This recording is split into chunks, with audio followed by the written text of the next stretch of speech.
Ladies and gentlemen, welcome. Let's hope to work it all out because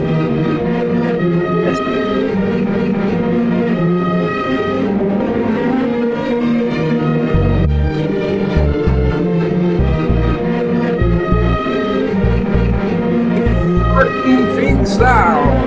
Technically speaking, welcome everybody.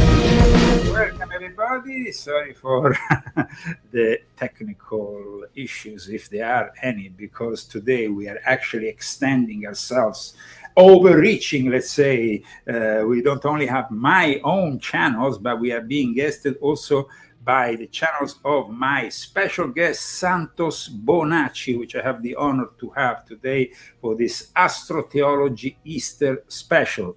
We're going to explain you what is astrotheology with one of the biggest experts today on the scene, Santos Bonacci. We were actually due to have this discussion, this chat many years ago, but then something happened. And so, you know, things happened, but we are here in 2026. I'm here in California. He is in Chiapas, in Mexico. And we are working, I mean, all of the people who are tuning in on all the various platforms, Facebook, YouTube, X, Rumble, BitChute, various channels on YouTube. So we are really, like I said, doing something particular and special for this Easter, which wants to also bring a message which is positive and a message of peace to humanity. But first of all, let me thank Anders Johansen, Dennis Bolanos Enriquez, Io Yukuzumaki, and Sivert Eksted and Larry Frascella for helping us out. And it's with great honor that I will bring in now our guest. Yes. Actually, let's introduce him with even a bigger introduction.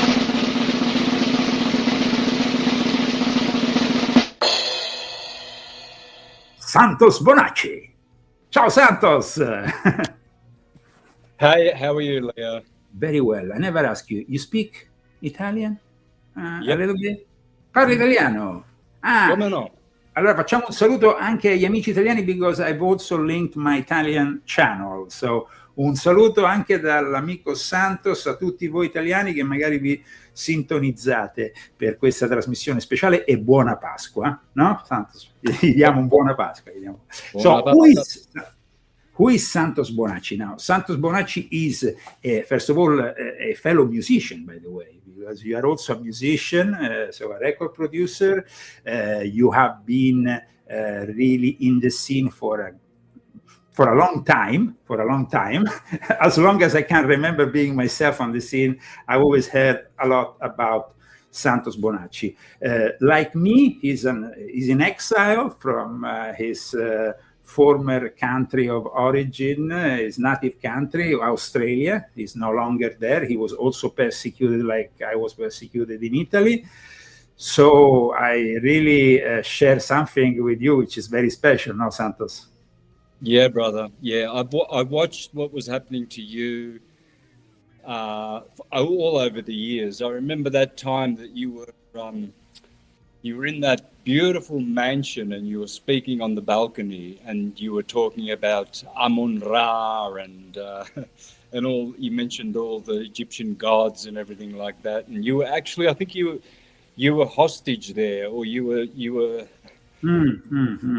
It's possible. It's possible. It's Yeah. possible. Unfortunately, there was moments in which we both probably suffered a lot because the system doesn't like rebels, likes only people who stay very much in line with what the system wants for you, which is slavery, and we are instead freedom fighters. First of all, how you got into all this, because of course most people know my story, especially the people who are tuning into from my channels, but how does Santos Bonacci become a rebel in Australia? Well, so I grew up from two Italian immigrants, both from Calabria, and a beautiful mother, which I know it's no longer with us, but very beautiful, very beautiful. Yeah. And it's also that thing, you have to leave your family, you have to leave everybody to go to a distant land, and then of course you cannot share also maybe the late age of your parents and other things, and this is of course something which I completely feel for you, because I have the same issue, of course. Yeah, so I was born in Australia, and my parents baptized me Catholic, and then shortly... Of course, they are from Calabria. What do you expect, Santos? Exactly. So, but when I was 3, my mother got a knock on the door by the Jehovah's Witnesses, and she converted. My father converted, and other members of the family converted on my mother's side, not the Bonacci, Germinara. On the Germinara side, they all became Jehovah's Witnesses. So, wow.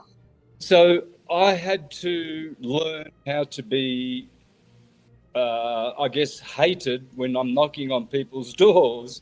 We got a lot of abuse. Yeah, no one likes Jehovah's Witnesses knocking on the door at 9 o'clock in the morning on a Sunday.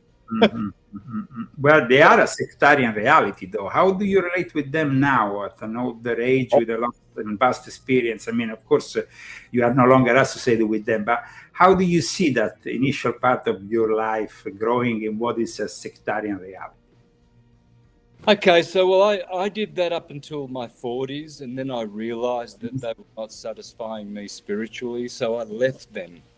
Now, I don't regret that I spent all that time, because I had my nose in the Bible, I had my nose in all of these books. I was reading and reading everything that came under my nose, So I don't regret it, even though I know now that it was just a Rockefeller, Rothschild funded brainwashing organization, really. So and they funded them through Chase Manhattan and J.P. Morgan Bank. That's the two banks that funds the Jehovah's Witnesses. So I learned quickly that they were a corporate 501c3 church. So I removed myself in 2005. Then in 2007, something remarkable happened. All the books that I'd been reading all my life since I was a little boy, all the little connections came together. Syncretism and astrotheology just sort of made sense. I started to see that the Quran, the Bible, the Talmud, the Torah and everything, they're essentially saying the same thing with a different bend, a different tonality. But I realized that some of these gods, they all sounded similar. Like in India, there's Brahma and Saraswati. Well, the Jews have Abraham and Sarah. Okay. And then Esther and Mordecai in the Hebrew scriptures. I realized that that's just the Babylonian Astarte and Marduk. So I was seeing these similarities, but it wasn't me that was making these. I remember from years back reading books like The Two Babylons by Alexander Hislop when I was a teenager, and he was saying it. But he was let me interrupt you a second, because I would like to explain in a nutshell what astrotheology is for people who are new to it, because Santos has a channel with 300,000 and more subscribers dedicated to astrotheology. In fact, he's known as Mr. Astrotheology. So astrotheology is the study of religious beliefs derived from observing the celestial bodies, the sun, the moon, the stars, and the modern theological interpretations of space sciences at times are included. No, correct me if I'm wrong. And it's often something that explores the relationship between God and the cosmos, linking astronomy, astrobiology, and divinity. Now, for those who might be very skeptic about it, because they might say, oh, but I'm Christian, or I'm Jew, I'm this and I'm that, and I don't recognize this stuff, it's all pagan. No, let me introduce you to astrotheology in a different way. The inventor of astrotheology was actually an Anglican clergyman called William Derham, and he wrote a book called Astrotheology, or a demonstration of the being and attributes of God from a survey of the heavens. Then, of course, astrotheology can be interpreted in many different ways. We had then, of course, people like Gerard Massey. In more later times, we had my late friend Jordan Maxwell. Each one gave their own spin to astrotheology. So I just wanted to do this in order to clarify what astrotheology is. Yeah. Thank you, because people may think that it's my invention, or no, it's been around forever, and it's called the perennial philosophy, which means it always was, it always is, and it always will be. It's the perennial philosophy, and all the religions derive their knowledge from it. Yeah, that is a very important element, because, for example, you have the zodiac in old synagogues. You have the zodiac in old churches, even in Italy, Catholic churches, there is the presence of the zodiac, and people say, why the zodiac? You have a zodiac in a church, no? But in reality, there is this very profound link that astrology came before astronomy, first of all. And let's not forget that is very indicative, that we had even Jesus identified by the three Magis, the Zoroastrian priest, as some say, thanks to a comet, and thanks to the passage of this comet. So I think that is very important, though, to understand that we in no way want to disrespect the Holy Easter that people are celebrating in Judaism or in Christianity. This wants to just be a way of opening people's mind to these synchronicities that are at work, which are very important. No, Santos? Yes, brother. Syncretism really is the science of bringing all of these diverse philosophies and ideologies and religions together, because they can be. They really can. They don't have to. The Jews don't have to. Let's make a precision. Let's say something here about it. Organized religions have nothing to do with real religion, because organized religion is a business, and you had your own experiences with Jehovah's Witnesses, Catholics with the Catholic Church, or people with a variety of religions that in the end disappoint them because they're made of man rather than God. So I just wanted to say that, because otherwise people say, really? No, we are believers in the essence of the belief. That's exactly right. Because in the end, which one of the Christians is going to put their hand up to say that they are the only true Christian church. There's 30,000 registered 501c3 churches. So the Northern Baptists are killing the Southern Baptists. The Mormons are hating on the Jehovah's Witnesses. So which church do we go to if we're going to be a Christian? You know what I mean? Isn't it best to accept Christ in your heart, in private, at home, and be a good Christian without belonging to a group that interprets the scriptures their way? I think that's the superior way, and that's what I'm teaching. You know, but in fact, this doesn't have to be though misunderstood for some kind of a new age wishy-washy interpretation. This is very important because you see, I already know there is people say, Leo, why don't you come to my traditional Catholic Mass? If you don't follow the traditional Catholic Mass, then that's not real Christianity. And I'm like, oh my God. It's just like we are not here on this planet to side with religions like we're siding for a football team or a soccer team. Just put it in your heads. The Church of England of today is a joke. We just saw the other day the nomination of the Archbishop of Canterbury, a woman. That was a complete farce with kind of a choreography of African dancers in an Anglican church. What's that? I mean, we are talking here about the essence. And so for me, it was very important to have you today to talk about also the core theme of the astrotheology, the fact that, you know, you have a sign language of astronomical mythology, as Gerard Massey used to say. Now, for people who are not acquainted with Gerard Massey, well, I would suggest they read these two books, which are the books of the beginnings, which are fantastic books filled with a lot of knowledge. Like, then there is this book that was personally given to me many years ago by Jordan Maxwell, who republished some stuff from Gerard Massey regarding astrotheology, and then lays the basis for astrotheology here in this the old-time religion text, which I highly suggest you all check out. But I'm sure you already have, Santos, because you, of course, are the expert. So please. Yeah, I have those books. Gerald Massey was an amazing man. His information really helped me a lot, and a lot of other modern day astrotheologians, because he lived a couple 100 years ago. So, but there have been many ever since then, many, and they've all been persecuted. One man who lived in Birmingham, England, his name was the Reverend Robert Taylor. He went to jail twice because he was teaching astrotheology in the 1820s. They put him in jail in the 1820s. And his book is called The Devil's Pulpit, because all the ministers were saying, oh, don't go to Robert Taylor, the Reverend Robert Taylor. That's the devil's pulpit. He's teaching astrotheology.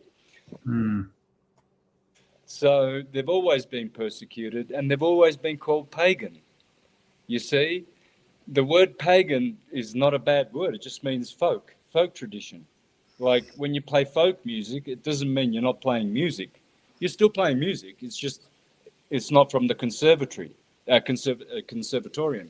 So but it's still music, right? And so these people get stigmatized. Oh, this is pagan. Don't believe the pagans. When I was a Jehovah's Witness, you couldn't read Catholic books. You couldn't read Jewish books. You had to read just the Watchtower and the Awake and their publications.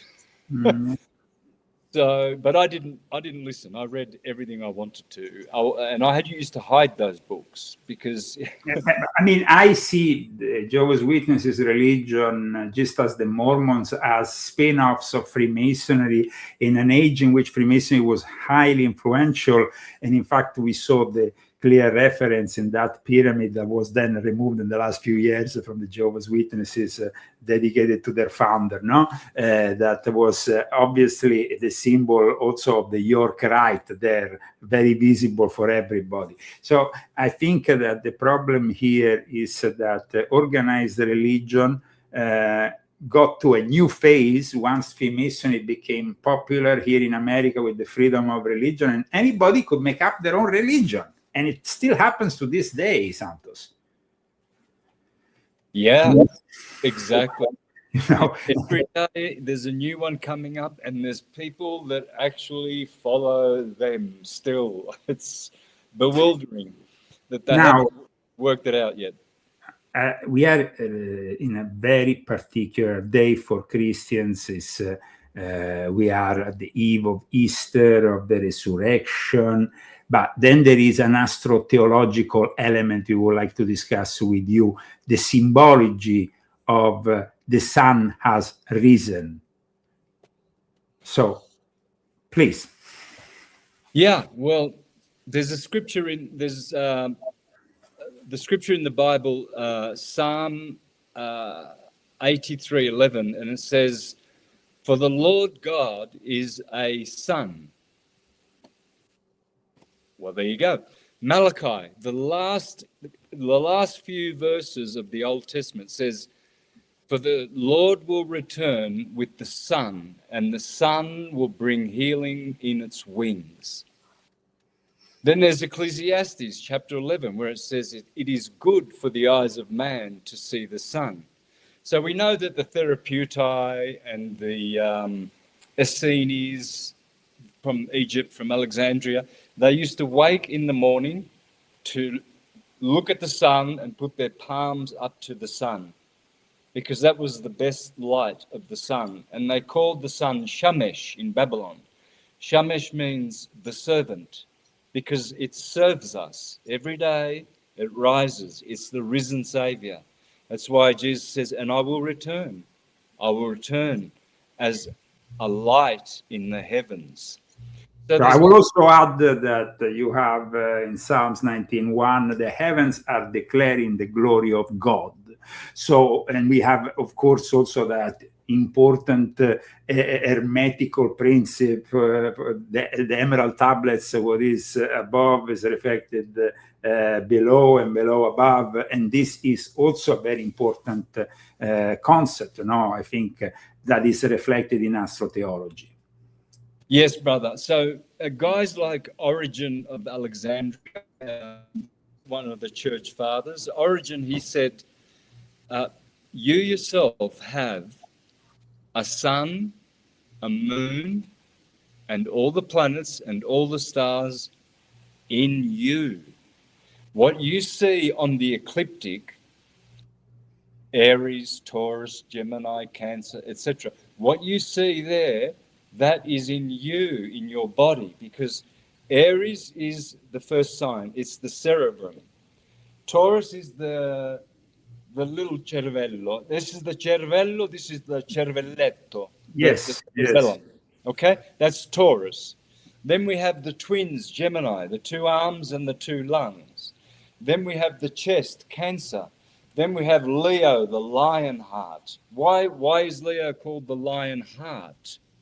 Well, because Leo is in your heart. It's your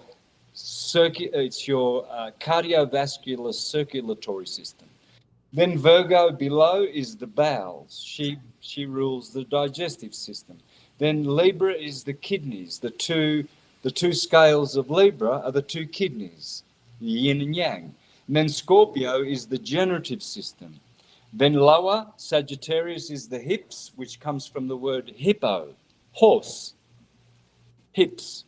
Then the knees and the skeletal system is... This reminds me of what you're saying a lot of the work that was also made by Manly P. Hall in the Occult Anatomy, which was an important text that reflects exactly what you're saying, the importance of each side of the body reflective with either a specific sign of the zodiac or a specific planet.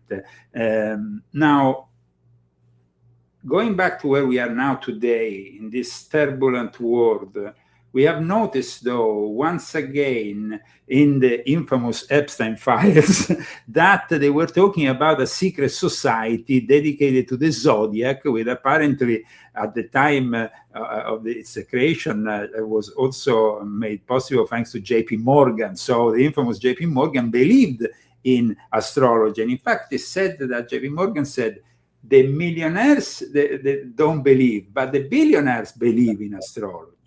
So the common folk sees astrology as almost a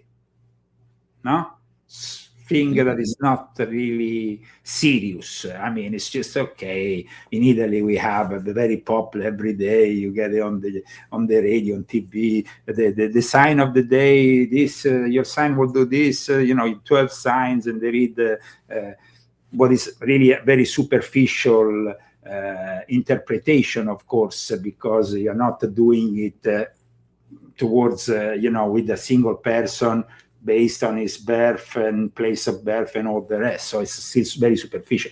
But that also makes you understand that the commercialization of astrology is also been at work in the last century. Yeah, look, it's very clever because all the elite families, they all have their astrologers. They use tropical astrology. All the dates that they have, they are actually on the ecliptic.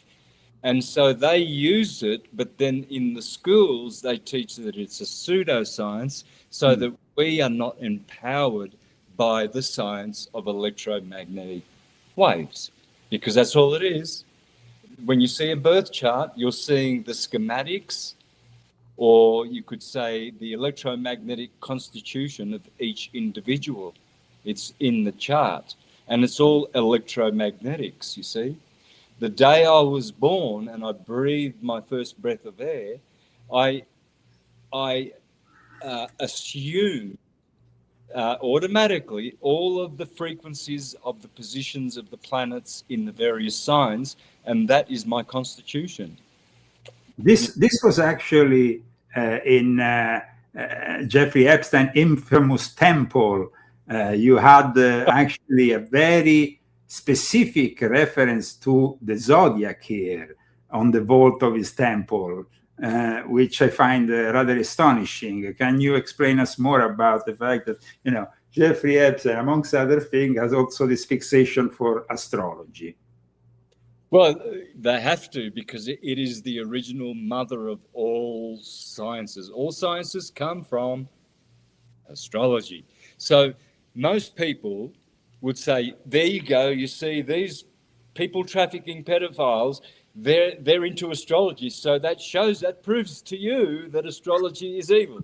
No, it doesn't. Yeah, I can understand. No, that's upside down thinking. Well, that is, I would like to remind to those people that in the Basilica di San Petronio in Bologna, you have zodiac signs. You have similar zodiac signs in Palermo's cathedral. You have a bunch of zodiac on the porches of French cathedrals. You have a bunch of them, so I can't even nominate them all. So, I mean, people who ignore the influence of astrotheology are simply ignorant. That's it. Yeah, it's sad because they've been indoctrinated. And so they will just give all their energy to their pastors and their books. And that's how they are being controlled. And this is how effective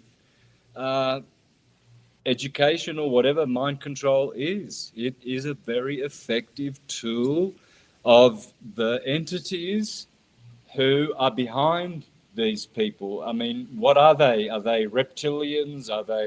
What are they? I mean, I don't know anymore. Well, I mean, the genies were often depicted with reptilian traits, but there is definitely a demonic element to it. We can also, though, in this case, discuss the fact that certain animals have also a very important role in this astrotheological world. I mean, you have the lion that you talked about, you have the bear, you have, and of course you have also the snake, which is also very relevant for a lot of cultures and religions. So how you will define these animals' symbolism within astrotheology? Well, they are archetypal. So Aries, the sign we are in now, is the ram.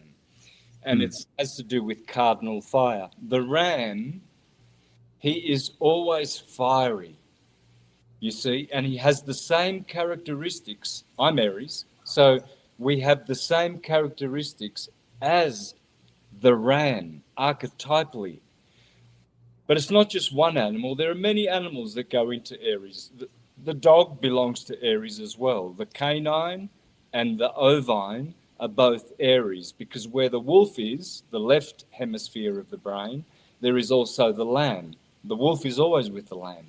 So the canine and the ovine, that's the cerebrum, the two sides of the brain, right? So and then Taurus, the pig goes into Taurus as well, the swine. There are many, there's hundreds, it's infinite. But they've chosen the 12 most archetypal because of their characteristics and how they relate most to that element and to the modality. See, there are 3 fire signs. One is cardinal, one is fixed, one is mutable. So, and that is Aries, Leo, and Sagittarius. So the cardinal fire is the essence of fire. Leo is the most expressive of fire, the most expansive. And then Sagittarius is mutable because it mutates the fire into another element. That's why it's called mutable. There you go. You've got it right there. So you have Leo, you have Virgo, you have Libra, but of course Leo has always a prominent role also as the symbol of the tribe of Judah. Yes, always. In fact, there are many astrotheologians who have tried to sync the tribes of Israel with the zodiac, and there's many lists, but always Leo is never ever any other sign other than Judah. It's always Judah. Whereas Libra and Scorpio, sometimes the tribe of Dan gets Scorpio and sometimes Libra gets Scorpio. So all the other signs, there's confusion amongst all the scholars, all of them. I've read all the astrotheologians and they never agree on the other 11 except for Leo. Leo always is the lion of the tribe of Judah, the Jews. Now, yes, of course. Now, astrology is also present in Freemasonry. I was very active in Freemasonry for many years, so I know a little bit about it. But it's primarily symbolic and esoteric rather than practical. I mean, it's like an allegorical tool for moral study rather than divination. However, there was a book that actually was republished with the I remember the introduction of Jordan Maxwell by Robert Hewitt Brown, who was a 32 degree. I don't know if you ever read this book, but is fueled with very interesting elements. This is the book, for those who don't know, it's Stellar Theology and Masonic Astronomy, and there is a foreword in this latest edition by Jordan Maxwell. And these are more or less than the various, the astronomical facts, the relation to the Masonic fraternity, the rituals of the Masonic fraternity, and the explanation of symbols, legends, and all the rest. Now, why do you think that today the Freemasons, but also these other secret societies, much more elitarian, like the one cited by Epstein, which is linked to JP Morgan and friends, and all the people came after who want to, they keep the secret society apparently in New York only for 12 people at the time, because each one of them is given a zodiacal sign, and so they have to wait for their demise before. And then you have, though, a world in crisis, a world which has lost spirituality, which has lost any sense of decency. Why is all that, Santos? Is that the Kali Yuga descending phase? Yeah, you can explain it with that. Yes, it is. We have lost a lot of our conscious understanding of astrology. So since we have lost it, they have kept the secrets, they have the knowledge, they've kept the books withheld from the public, and so they know how it works. But what they've done is they've inverted it so that the public will see that they're using these God-given tools, astrology being the most important. They've inverted it, and for wicked purposes and for their wicked agendas, and that is what makes people convinced that the science is evil, because the representatives of them are not the true representatives. It's people like you and I who represent it correctly. Now, in the lodge, they say the worshipful master represents the sun. There is always, a way also of referencing to the Freemasons as the original builders of churches, which are also always positioned in the east. So there is always that reflection of, that heliocentricity that in a way appeared much later than it should have, probably, after 1,000 years of Ptolemaic principle before that. The ancients only really knew 5 of the 7 planets. So how do we relate with that fact, which is a missing element which now came into the equation with the additional 2 planets, which of course then complete and make the whole thing perfect, also in relation to the musical notes and to all the rest, no? Yeah, so there's only 5 visible so-called planets. So that's Saturn, Jupiter, Mars, Venus, and Mercury. The other 2 are the sun and the moon. They are luminaries. They're not what we call planets or wandering. They're wandering stars. They're stars. They're not planets like the Earth. They're not solid. They're luminaries.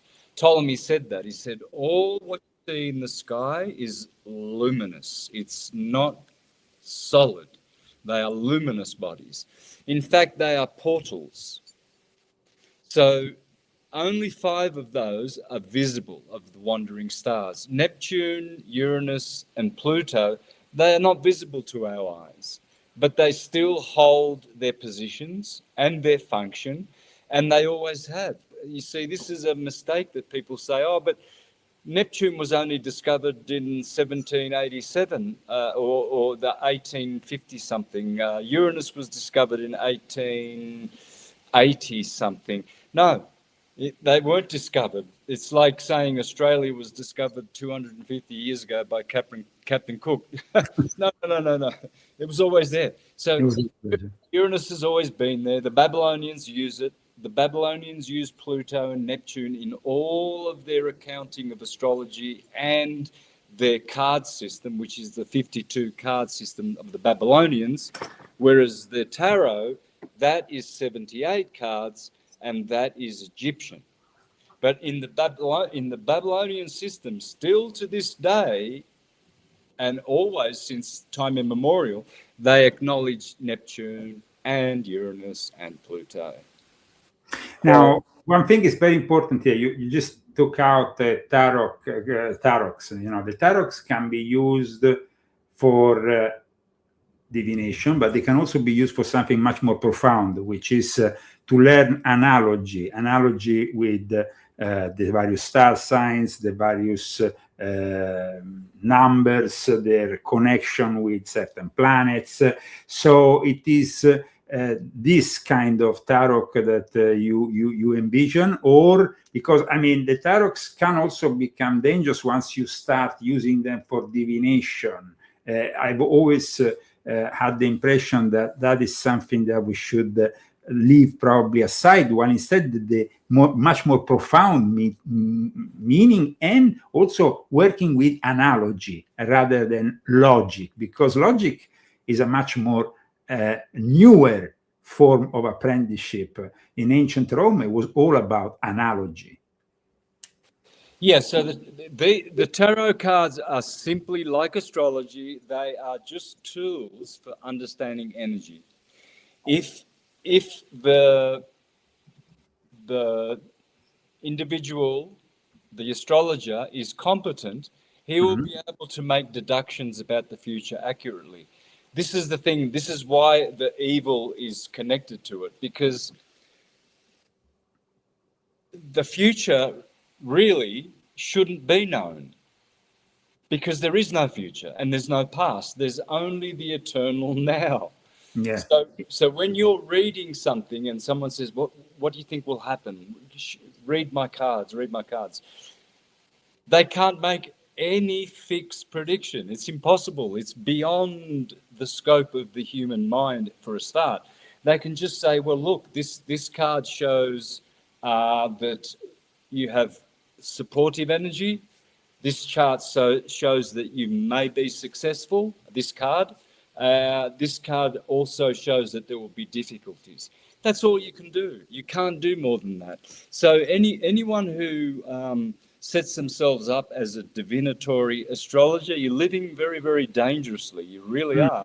Because then there is definitely a way of being tricked by the tricksters, let's say, by the cosmic tricksters or demons at work. Now, that is an important and relevant question for the times we are living. There's a lot of talk about UFO disclosure, and I want to go back to the guy who created the astrotheology, William Derham, because he was actually a guy who was credited with believing in other beings from other planets. I mean, he was just like Giordano Bruno, but Giordano Bruno unfortunately ended up on the stake for being Giordano Bruno. What do you think is happening right now with this supposed, let's say, disclosure of sorts? I mean, the plurality of words suggests there is, of course, other planets, but also we might have the plurality of universes. So the multiverse, which seems to be very close to quantum physics and so on. What is your take on all that?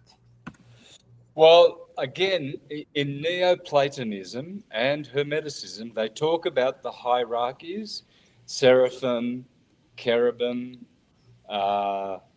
archangels, angels. This is the order of the universe. So apparently some of these archangels and whoever, they took it upon themselves to use this creation from the demiurge to set themselves up as gods, right? And they have offspring. And so they want. So you are basically referring to Genesis 6 and Book of Enoch kind of scenario here, just to make it clear, Nephilim, Watchers, and so on. Yeah. Because one interesting thing I noticed in the work, and I wanted actually to point it out to you today, in the work of Gerald Massey, was that he actually cites abundantly the Book of Enoch, but he actually sees the Book of Enoch as something much more profound in the interpretation also of the heavens.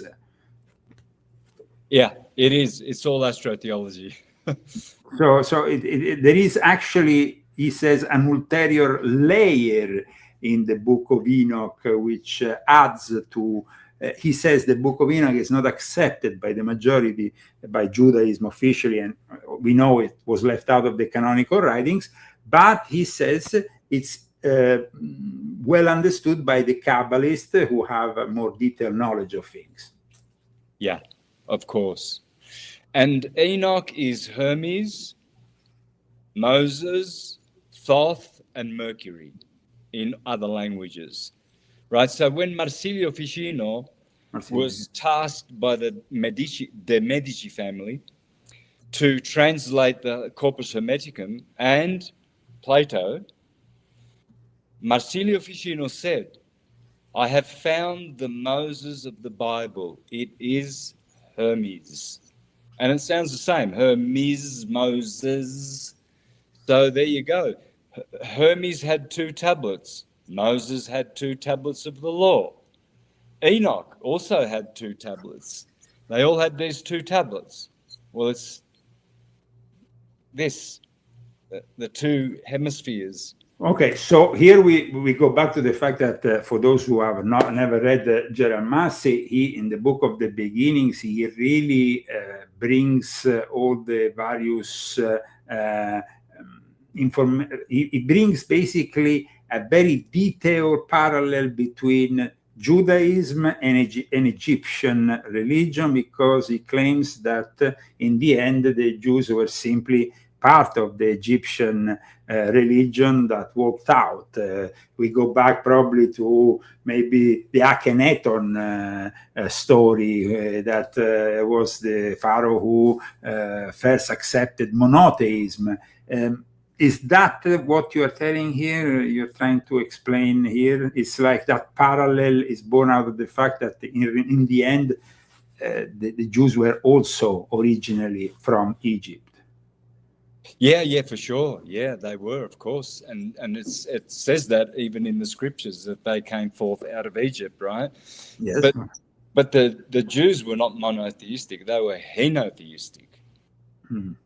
Now there is, the moment in which they come out of Egypt, and then there is the Erev Rav, this multitude. It's basically this group of magicians who were so eager to follow Moses, even if they were not themselves Jews, but in a way they didn't really respect the precepts of what Moses was proposing, and so they inspired the golden calf. And from there on, things kind of went in the wrong direction. That's right. That's when they became henotheistic. Jordan Maxwell talks about this all the time.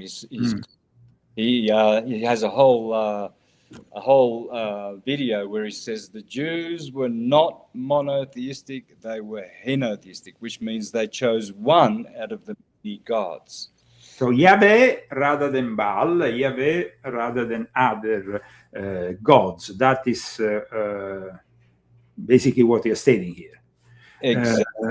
And now the Erev Rav, though, this non-Israelite group, becomes for Isaac Luria a danger, because it seems to have affected negatively the pursuit of monotheism that was in the Jewish choice that was made. It's almost like they have within them this enemy that they have brought with them since the times of ancient Egypt. Yes, brother. So first and foremost, it's very important to separate the word monotheism from monism. Okay. See, you and I, we are monists. We know that there is one source creator. We know that. So monism then individuates itself into polytheism, which then creates henism or henotheism, where you choose one of those gods from the monist model, and then below that is monotheism. So monotheism is an aberration of monism, which is our true original perennial philosophy. We're all monists because we have to be, because we all come from the one source, and we're all from the one conscious living being, which we call God. And that's monism. That's the true theology. Okay, that's an interesting take. And it's definitely, I guess, rather illuminating for this provoking chat that we are having today. I want to show an image which is just out of The Economist, the world ahead, and it seems pretty clear who this world is in the hands of when you see this image. Yeah. I mean, the ownership of the, of course, the Fiat Agnelli company in Italy was very popular. Now it's in the hands of the Elkann family, which is a Sabati and Frankis family, which has overtook the whole company. And they have also bought The Economist. So it's rather, it's rather indicative that they publish a cover like this one, which seems a direct reference to Baal, to tell you the truth. Yeah, for sure. Moloch and Baal, which are epithets of each other, because in the end, it was about the Phoenicians getting integrated and the Canaanites, and all that. No? So, what do you think of how is the world heading towards this disaster, which is an announced disaster, as we can see from the cover of The Economist? Well, I know that there will be apocalypse. which means there will be an apocalypse, an unveiling of, ISIS's veil will be revealed, and we will see through. And we already are. We're penetrating through the lies, through the delusions, and we're starting to see that the king is wearing no robes. So we're starting to see that we gave our power away to politicians through maritime law, Justinian law, and we should be sovereign and self-determined. And this is what people are realizing now. Even though they've been educated, they've been injected with stuff, they've been pushed down and subdued and enslaved and indoctrinated, they're still waking up. It's just incredible, the spirit of humanity, that even the people who are at the very, very, very bottom of society, they are still seeing. They're seeing through the lies and the delusions. We've come to the end, brother. It can't go longer.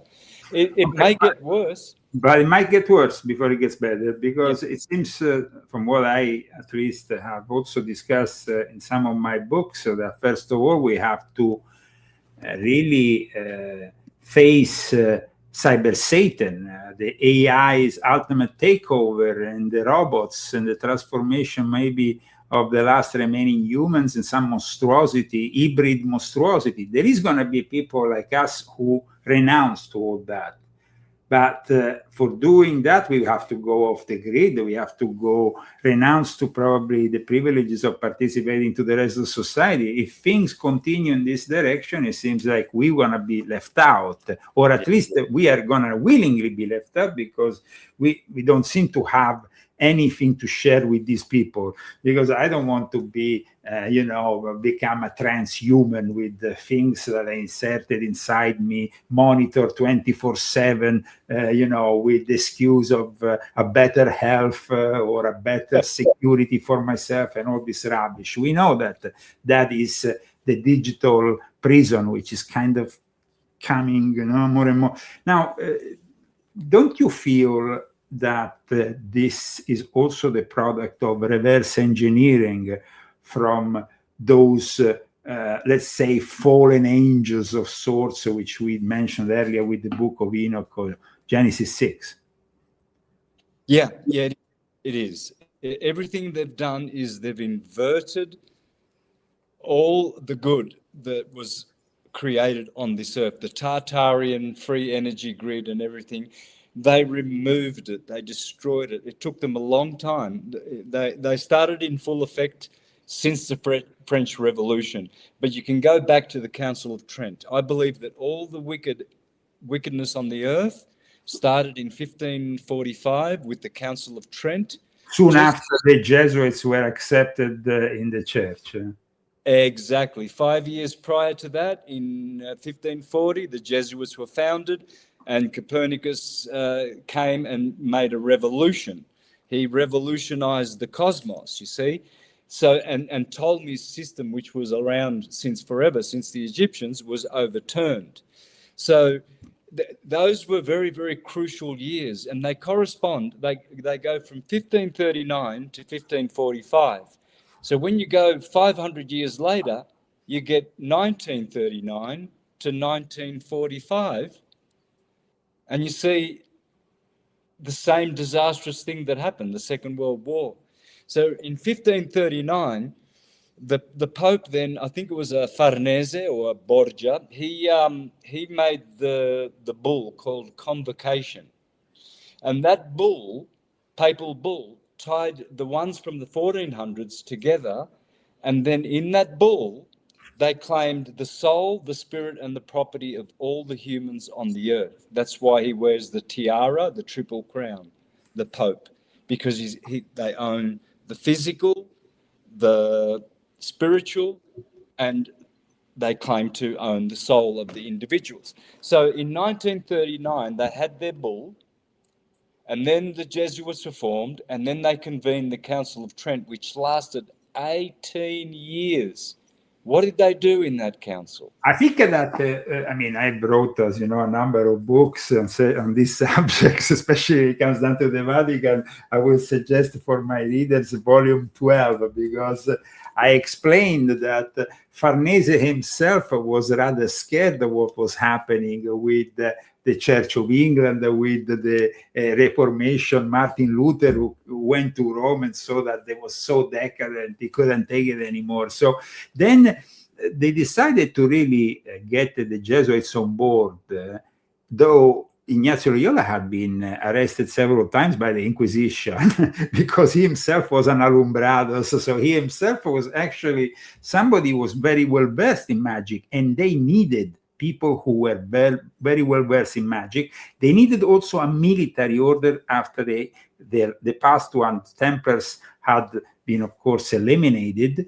And so they accept with the Jesuits the return to some kind of, though it was different because it is a general, but they work in a much more covert way. In fact, in the 1560s, after they give birth to the entity, to the Vatican intelligence, and they fight the Reformation by infiltrating the Reformation left, right, and center.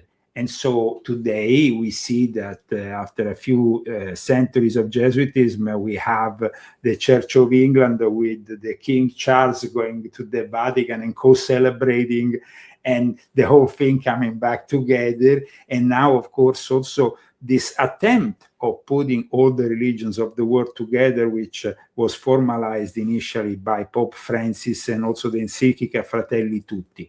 Now, that is different from the syncretism you are talking about. Let's make it very clear to our audience. Yeah, that's ecumenical. Ecumenical is the again, like monotheism is the distorted version of monism. Ecumenism is their version of syncretism, but syncretism will always be. They can't eliminate it. It's an effort. It's an artificial effort to bring people together. It's not going to work because then they're not teaching how all the philosophies are all one. Theology is just the other side of science. Science and theology are two sides of one coin. They're not showing that. They're not teaching that. In fact, theology should never be a word. It should always be astrotheology. They took the astro bit out hundreds of years ago because they didn't want people to look up to the skies. They wanted them to look at men. So they said, let's separate astrotheology to get those two words always work together, and let's just make it theology, right? So that people wouldn't see that it's astro, it's from the heavens. So yeah, it's from the heavens, but it's also reflected inside you, and that is something I want to touch with you now. What do you think of Rudolf Steiner's take on the soul, which was basically reflected in the heavens, and he actually created a very specific map of it also? Yeah, well, that's called Adam Kadmon, and Adam Kadmon is on the ecliptic. It starts here, the 21st of March. Here, you see here we have Pasqua, Easter. Yeah, then you have on the opposite side you have the San Giovanni, San Michele, and Christmas, and of course these are all in reference with an interpretation which, of course, Steiner himself had been fooled by the Theosophical Society, but then in a way wanted to reacquire some kind of purity when he started the Anthroposophical Society. What is your idea of Theosophy today? Well, originally, Madame Blavatsky was, she was authentic, and she was really channeling the truth. She was infiltrated. The Jesuits infiltrated her because she spoke against them.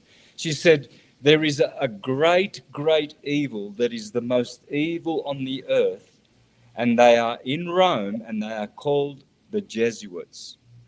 She attacked the Jesuits, and soon after, her mentor was murdered, and another guy moved in, and took over theosophy, and it was like. And then after we had Anibesana, which basically the Jesuits apparently there were completely at ease with there and could continue their whole. And then, of course, they created the experiment of Krishnamurti, this false messiah, no, that was brought up and then renounced very cleverly his position. Do you think there will be in the future another attempt to present to the world a messianic figure of sorts? They're doing it all the time. Every year there's a new messiah. But do you think they will get to the ultimate, what, with all the technology now they have available and the way they are organizing and structuring all the religions of the earth under the Jesuits, basically, what should we expect? Well, I'm expecting it. It's possible, right? It may not happen, but everyone should expect it. That the club are going to bring either an individual or something not human as a messiah. Yes, this is the plan. Whether they pull it off or not, that is the plan, the ultimate plan.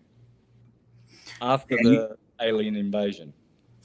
Okay. So you think that definitely we're gonna be unfortunately victims of a massive psyop called alien invasion? Yeah, for sure, bro. Yeah. That is in the making, you think? Huh? The Jesuits seem to have been very much in line with that idea. From the 50s onwards, the Vatican has definitely had a different take than others towards also this phenomenon. So I can definitely imagine. There is also a very interesting connection here, because we're talking about astrotheology, and the Jesuits were the ones who, of course, experts in grimoires, experts in invocation, but also expert astronomers, building the first astronomical facility in Rome. And then, of course, today is in Castel Gandolfo, after the lights in Rome became too obfuscated too much. And even Castel Gandolfo today is apparently not even used for those reasons, because now they use Mount Graham. So the Jesuits are really spearheading even SETI, even they want to baptize extraterrestrials and all that. And we have, let's say, at the moment in this situation, a religion which is definitely preparing us for something to come. So I'm there with you. I think that you are very much correct in that regards. Now we are about once again we're going towards the resurrection of Jesus. In astrotheological terms, without, of course, we don't want to be disrespectful to any Christian out there, but we would like to know from you how this moment is depicted in astrotheological terms. Well, for 6 months, the days have been shorter than the nights since the autumnal equinox in Libra on the 23rd of September. So if we get a circle like this, the bottom is winter and the top is summer, okay? Now, Aries is always here and Libra is always here. So when the sun goes down to, say, Christmas, down the bottom in the winter, the sun is dead, it's and then it's born again, because at the bottom the sun has to now wax to go from the Tropic of Capricorn to the Tropic of Cancer. But in the middle, when it reaches Aries, the Passover of the Lamb, it passes over from the winter, and then on the 25th of March, the true beginning of the year, it starts to create longer days and shorter nights. And this is why we say it's the resurrection of the Son of God. It's been resurrected. It's been in hell for 6 months. The nights have dominated. The days are short. There's no food in winter. Now comes the food. We celebrate the Easter. It's a beautiful festivity. Now, It belongs to everyone. Yeah, no. I mean, I find that you are perfectly portraying the symbology of it. But in regards to this symbology, behind it all, Jesus the man, who was he for you as an astrotheologist? Well, Colossians 1:27-28 says, the Christ is in you. So if we go back in the past, which we can't do because there is no past and there's no future, it's always the eternal now. What that man incarnating represents that the heavens gave us a superior consciousness, and that superior consciousness would grant us access to the divine mind. So, you know, when they talk about the Neanderthals and then Cro-Magnon, that change, right? Well, that's how the scientists are trying to explain this evolutionary change, when men were not as conscious as they were, and then all of a sudden then they were, and they started building these elaborate buildings and everything like that. So I believe that happened, and all the astrotheologians do, that happened internally. That was something that happened within us, that God, that Christ was made flesh. It doesn't mean that it was just one man that was made, that was Christ. It means that Christ was in the flesh, and if you deny it, you're a blasphemer. If you deny that the Christ was made flesh, the scriptures say you are blaspheming against God. And so you should. It is, because we are Christ-like. We are sons of God. We're all Christian. In fact, Alexander not Alexander, Eusebius, Constantine's bishop, Origen, and all of them, they all said there never was a time in history when there wasn't Christianity. We're calling it Christianity now, but interesting is that with Origen, he kind of makes a distinction between demons and fallen angels, which then is not carried on later on by Thomas Aquinas or by. So, what do you sense about that distinction? So the demons and the fallen angels as two different things. It's something that it's kind of never really discussed. Well, the original word for demon, like Plato used in Greek word daimon, it just means intelligence, a genius, and we're all demons, and because we're all intelligent. Daimon, yes. Daimon, yeah. So, yes. But they've conveniently convoluted the two, fallen angels and demons, because you can. They're interchangeable, but they're not the same thing. Okay, perfect.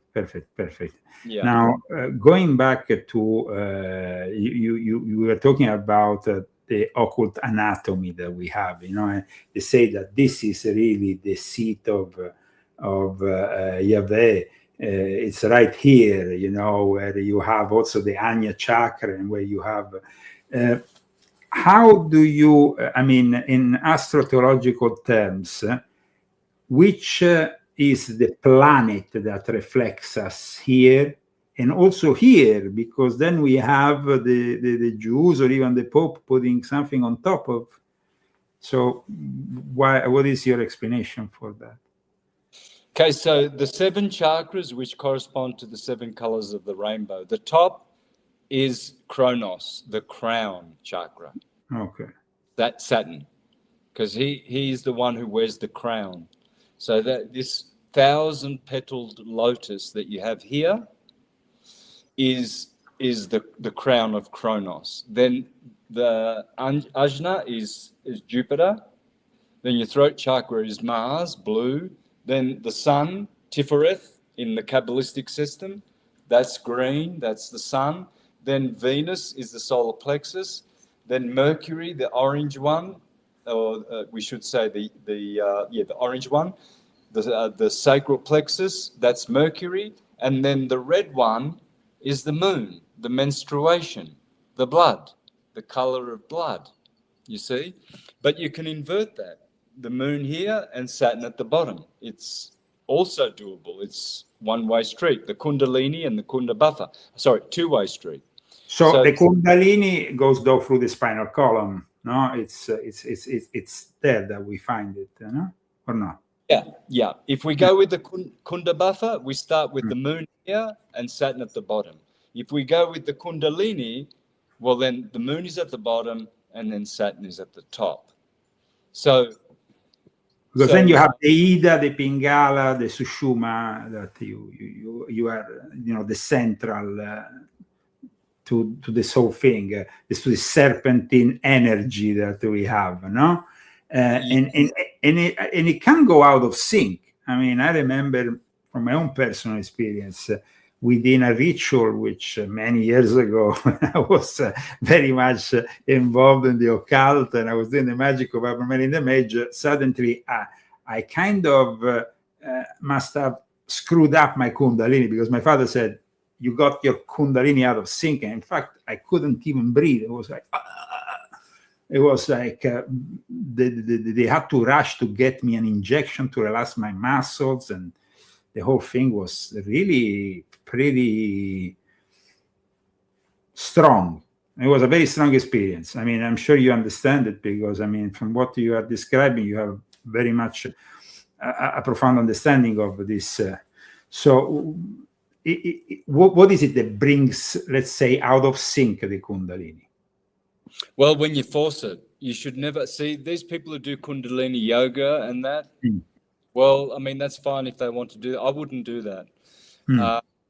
I would let it happen naturally, because it's going to happen. It's like, why would you force a little baby to grow? He's 4 years old and he's only 2.5 feet. Why would you want to stretch him? Why would you want to force him to grow? He'll grow. I guess that the feeling is that your inner perception has to go towards an illumination, and you have to go through that. You sense that you have to go through that, but then of course you might also risk to overdo it, and it can be dangerous. That's why a lot of people say, "Oh, this Kundalini stuff, it's evil, it's from the devil." Well, because it's a duality world. Jesus and the devil are two opposites of the same thing. So, like anything, a knife can be used for good or for bad, and that's the same with the Kundalini. I would never ever force it. I would let it happen naturally, and it does. It does happen naturally and slowly. It should be done. No, but I totally agree. I was forcing it, and I mean, in the Jewish tradition, they call the Jews call it the sacred, the sacral plexus is like Sodom and Gomorrah in their depiction. So it's no, you're totally right with that. But I mean, did you ever have an experience which got out of control? No. Never. So you always managed to balance every single spiritual or otherwise experience you had in the metaphysical? Yes, because in a sense, I'm afraid to overdo anything, overeat, overdrink, take too much DMT or LSD. I've had plenty of these entheogens, but I've never had a bad trip. And why is that? Well, because I'm a microdoser. I'll never, ever, ever overdose on anything, because I don't want to do that. I just want to experience things mildly and in their time. I give everything time. I'd be like, for instance, when I was doing LSD, I've never had more than 2 tabs, 1.5. That's it. And then my friends would say, "Oh no, you need 4 tabs if you really want to." No. Not interested. Then after you risk to really get into the sacred cobra, and then at that point you are basically upsetting the brazen serpent, if we want to call it in terms that are, you know, occult anatomy, Kundalini terms. I mean, you really risk a lot, like we said. So I completely agree that certain experiences should be avoided. Though it's also important to understand that sometimes after you've done those, if you survive those experiences and you're back in the now,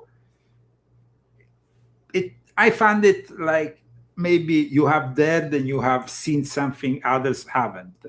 So there is the pro and the cons. I will definitely suggest our audience to never replicate whatever wild things me or you were doing back in the days, because when I started that magic of Abramelin, and then, like you said, you have LSD, you have this, you have that, and you can really amplify certain things, but you can also lead to results which might be disastrous. And well, I've had friends who had a bad trip, came back, and then never been the same. No, never came back. That's the problem. Right. Yeah. So basically, then you have them wandering around. And, you know, my father was a psychiatrist. They often call him, because he was a guy who had worked also with MK Ultra at the Sorbonne in Paris and all that. So he knew all the tricks of the LSD intaking and how to counteracting. But it is really heavy for these people. I mean, they might throw themselves out of the window without even taking LSD anymore, because they have lost their connection with reality. Yeah. And I saw it in more than an occasion. I remember, you know, even in this village in Italy, Roviano, a small village where I lived for a period of time, there was a guy who used to be a dancer on TV, you know, one of these. And then I remember suddenly I see him after a number of years, all fat, and then I said, what happened to this guy? He's not even answering to me in the correct way. He was in his own. He took a bad trip, and that's it. And unfortunately, the results can be really, like I said, disastrous. So it's not good to attempt any. But even when it comes to invoking or evoking things, it's a big risk. I mean, you are in Mexico. In Mexico, there is a long tradition of such things done. You know, I mean, we of course had the over commercialization with Carlos Castaneda of these topics. But what do you think of those forms of shamanism which deal with those entities, the voladores of sorts? Well, I mean, I've had some good mushrooms here in Mexico. So, but again, when I've been given a dose, I always quarter that. I always make it a quarter of the dose. If they say, this is the dose you need, I will never do that dose. Okay. So the suggestion in that case is to always be moderate with everything. And I think that goes with everything in life. It can be food, it can be drugs, it can be alcohol, it can be anything. Moderation first, microdosing first, because there is no need to exaggerate with things. No. And unfortunately, it seems that we are heading towards a society which has lost that sense of responsibility towards themselves. And so we see them more and more exaggerating, overdosing, overdoing things in the wrong way, no? Yeah, and they do permanent damage, and they don't realize. They continue their life after the trip and thinking that they're the same person. They're not. They've been altered. This is why there's so much fear about mind-altering drugs. It's because of the dose. It's always about the dose. Your food can be a poison if it's the wrong dose. Any poison, if it's the wrong dose, can either fix you or kill you. It's all about the dosage. You have to pay attention to the dosage. Thank you for your advice. Thank you for what you taught us today in this great chat of ours. I hope in the future we can replicate it. I hope that my audience at least understood what astrotheology is, thanks to Santos. Will you like to add something? Well, no, I just really would like to encourage everybody to step away from their religions and keep their minds open. You know, there might be religious people here that are sure that Christianity is the path of salvation, or Judaism, or Islam and the Prophet Muhammad and what have you. These are all good. These are all good. But remember, they're all in you. Ultimately, it is you. In Italian, we say, Dio aiuta chi si aiuta. So, you know, if you don't... Aiuta che Dio aiuti. Yes, absolutely. Yes. You need to help yourself. Otherwise, God is not going to help you. I mean, you can't just wait and hope that everything is going to be sorted out for you. That's for sure. That's right. As much as you believe in all this stuff, if you don't have the works to match it, and vice versa... It seems like we have lost Santos, who was frozen for a moment when you were like this, Santos. So very symbolic, like a grip of a lion. Thank you so much, Santos. It was a fantastic experience. I want to wish all of our viewers a happy Easter to spend with your friends and family. It's very important to have a family. It's very important to have friends in this day and age where everything is, this virtual world we live through the internet is distancing people rather than putting them together. So I hope that happens for you, and you have a great time there in Mexico. I hope one day I can come and visit. And thank you so much, really, because we have a lot to learn from each other, and I think that the system fears us, but that's great. I mean, that's like, I think the fact that the system has feared us, for you in Australia, for me in Italy, I think that unfortunately there is societies which still fear a free mind, don't you think? Yeah, for sure. It's unfortunate, because if they allow everyone to have a free mind, they will also be free. Because the elite, are they free? No, they're more slaves than we are. They have to go out in public with bodyguards. They have to have security. They have to have all this protection. So they've made a jail for themselves by imprisoning us. No one. It's a lose-lose. If they want to win, really, really win, they have to let us free. They just have to. Everyone needs to win, and we can. We're all God's children. We all need a fair chance and an equal chance, all of us. Thank you, Santos. We speak soon. Take care, guys. Have a great Easter. Peace, and more peace, because we need peace today in a world which is full of conflicts, of division. Illuminati want my mind, soul, and my body. Secret society, trying to keep it on me.